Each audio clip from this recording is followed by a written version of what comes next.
One News u informat li għaddija tfittxija għal raġel li seta' kien involut ma' sejba makabra 2 wara nofsinhar ta' katavru mqatta ta' raġel li għadu mhux identifikat.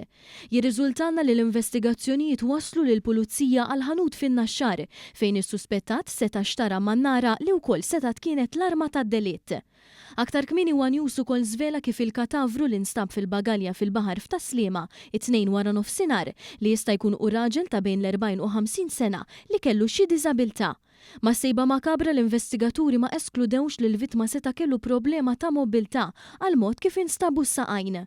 Minkejja dan mill-awtopsja li saret fuq il-katavru li tmexxiet mit-tabib Mario Xerri, irriżulta li l-istonku tiegħu kien mimli droga. It-tnejn l-ħabta ta' sija u nofs ta' wara nofsinhar il-pulizija kienet waslitilha l-informazzjoni li kien hemm bagalja suspettuża fil-baħar il-barra mix-xatt ta' Taslima. Meta waslu fuq il-post huma sabu xena makabra bil-fdalijiet imqattajn tal-katavru. Waqt li għall-ewwel kien mifhum li nstabu biss ras ta' persuna u l-parti ta' fuq minn ġisimha, issa jirriżulta li s-saqajn u l-idejn kienu wkoll fl-istess bagalja imma mitfunin taħt. Il-fdalijiet li nstabu ma juru l-ebda sinjali ta' dekompożizzjoni u allura u maħsub li rejat seħħ fl-aħħar jiem. L-investigazzjonijiet mill-pulizija għadhom għaddejjin biex tiġi stabbilita l-identità tal-vittma u jiġu determinati ċirkostanzi tal-każ. Il-Maġistrat Dr. Ian Farrugia qed imexxi l-inkjesta fil-każ.